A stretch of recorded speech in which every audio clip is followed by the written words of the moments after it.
This is FRM Part 1, Book 3, Financial Markets and Products, and the chapter on risks caused by and risks faced by these central counterparties.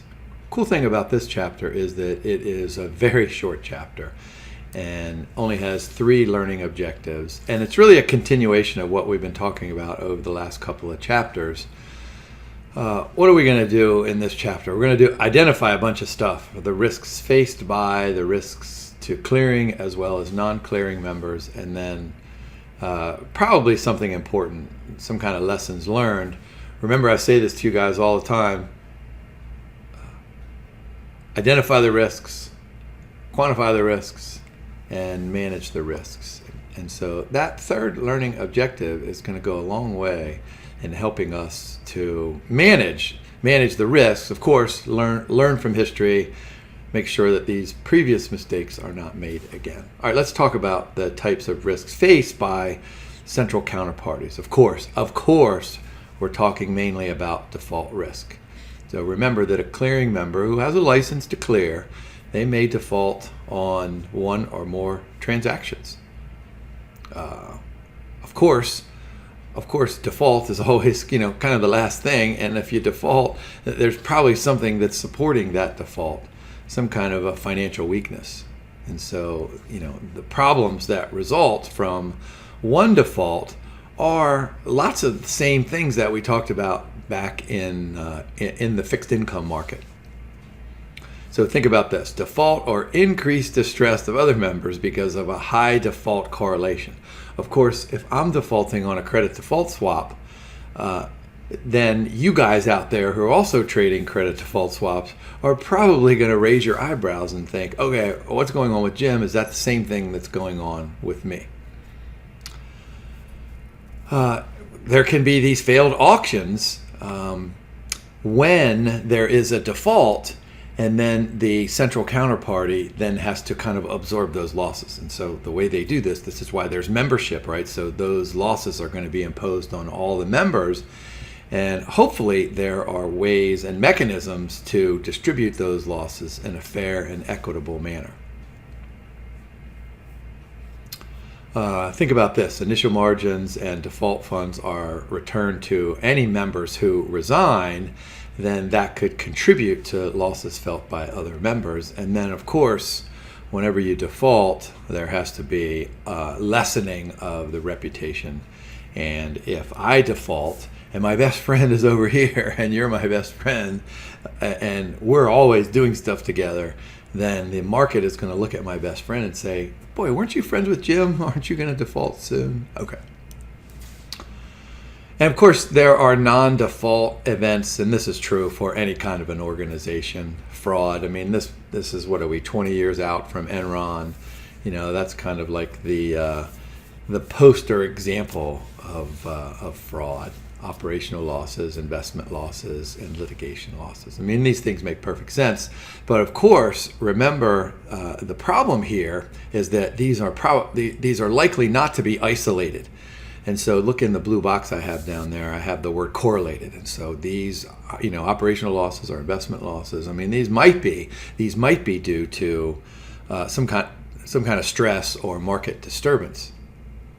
And of course, the flip side of that is that it could be because of some kind of a legal issue or operational issue. But what we know is that the correlation coefficient between default and non-default events is not 0. All right, to control this risk or to manage this risk, what these central counterparties try to do is they say, all right, look, you two traders want to get together and you want to agree to trade at some time in the future. Go ahead and shake hands. I mean, at least do this electronically. But what we're going to do is we're going to impose some rules. And so part of those rules are we're going to make certain that you guys put up some kind of a margin.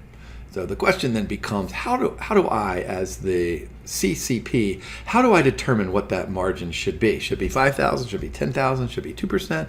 Should it be some other number? So we've got this model, right? So we have this model, and think of some sophisticated econometric models. And what we're trying to do is make the margin low enough to attract lots and lots of people, right? And we're trying to make it high enough so that if there is some kind of an event, then that margin can be used to absorb some of the losses, and it doesn't affect all of the membership.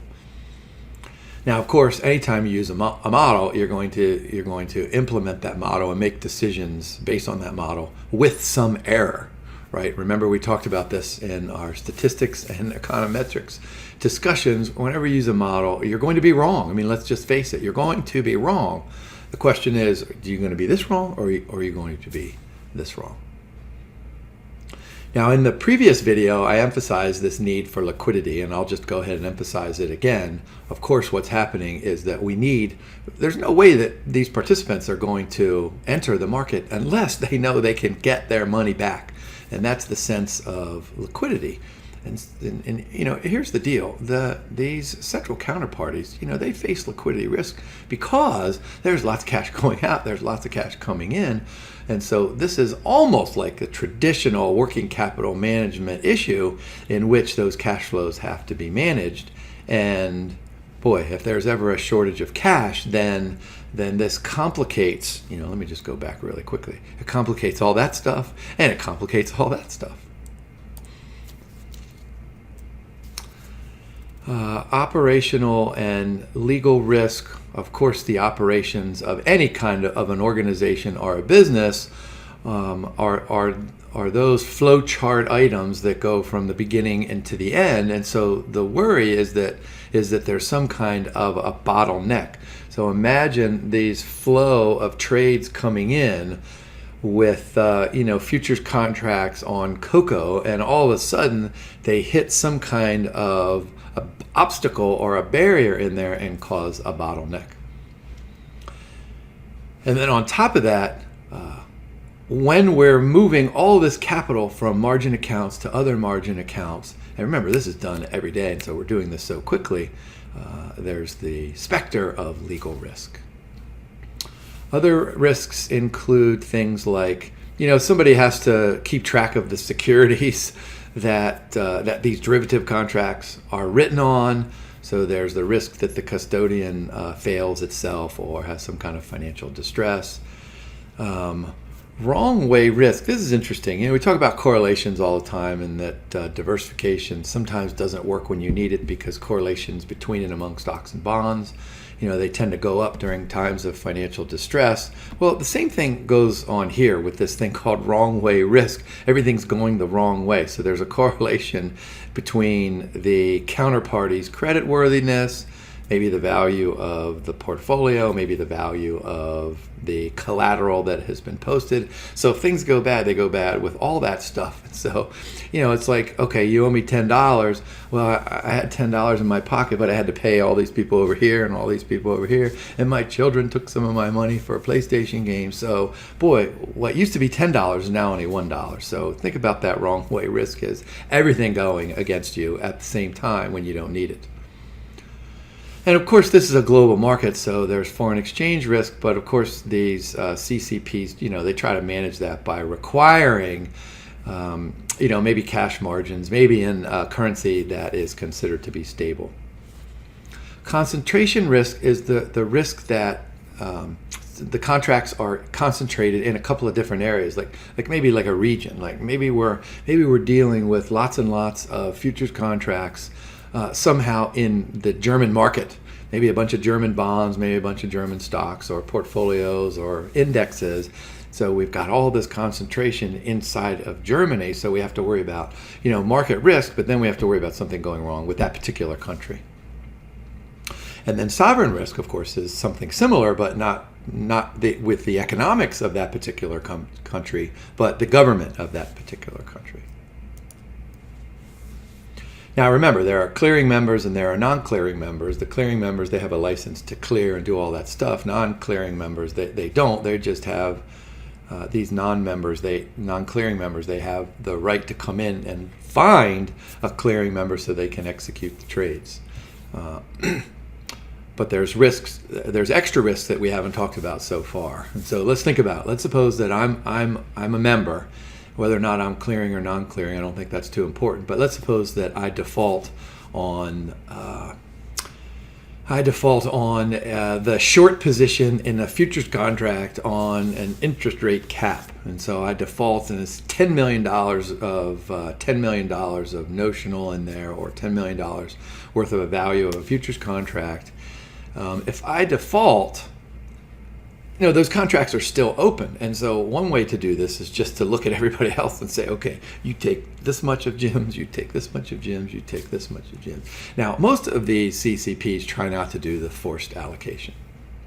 And then, of course, there's the possibility that the CCP itself fails. There are auction costs.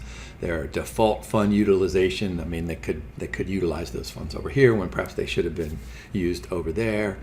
And then there's the tear up, either the partial tear up or there's a full tear up. I mean, let's suppose that I default on this contract for 10 million and I have a bunch of other contracts over here. Well, what do we do? I mean, I can force them on other people, or I can have an auction and the other members could come in and bid on those things, and that, of course, has costs.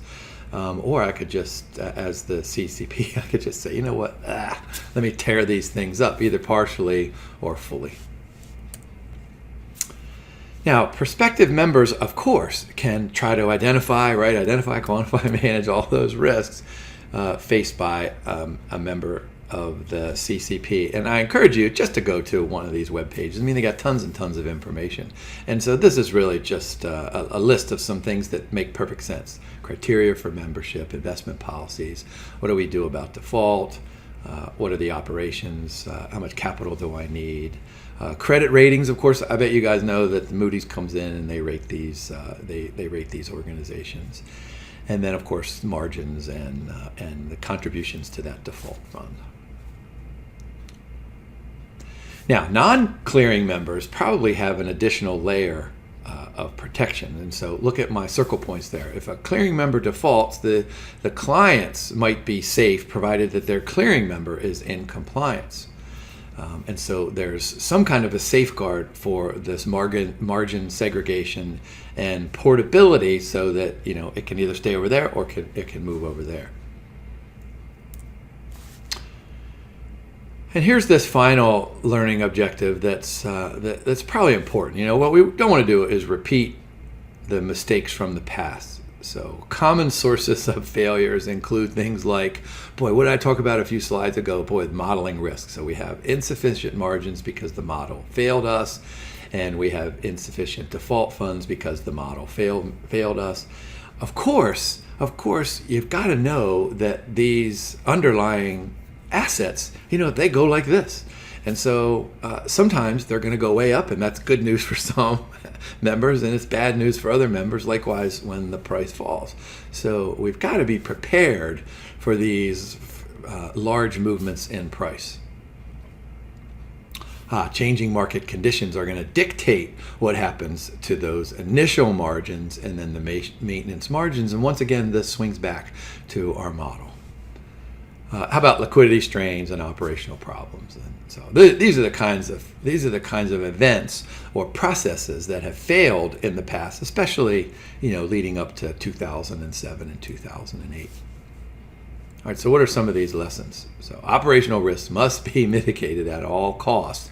Once again, we've got to go back to our introductory economics class, marginal cost, marginal benefit, to try to figure out where is that optimal point in which we can minimize those operational costs.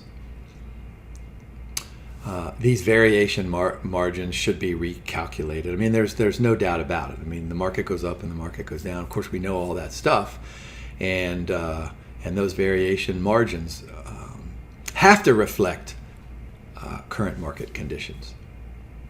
Default is easy. Not that anybody wants to default, but it might be simply because they are illiquid in the short term. So there's this sense that, remember, these derivative securities, I mean, some of these in the over-the-counter market are long term, but some of them are due next week, and some of them are just, let's say a month. So we need to make certain as we move forward that we balance the long-term liquidity issues versus some short-term illiquidities. And of course, monitor. This is what many of the financial professional designations emphasize, is that, look, it's one thing to go out and say, all right, we've identified the risks, we've quantified the risks, and we're managing the risks. But part of the managing of those risks means that we have to keep our eyes wide open. I do this to my children on the basketball court all the time when they go up and they shoot a layup and they miss it because they don't look at the basket, and I go like this to them. And they're never happy when I see that. So look at the basket. That's what that means. We need to monitor our positions continuously and then act quickly. And I think that takes us through the this short chapter. It'll probably take longer for you to listen to this video than it is to read the chapter.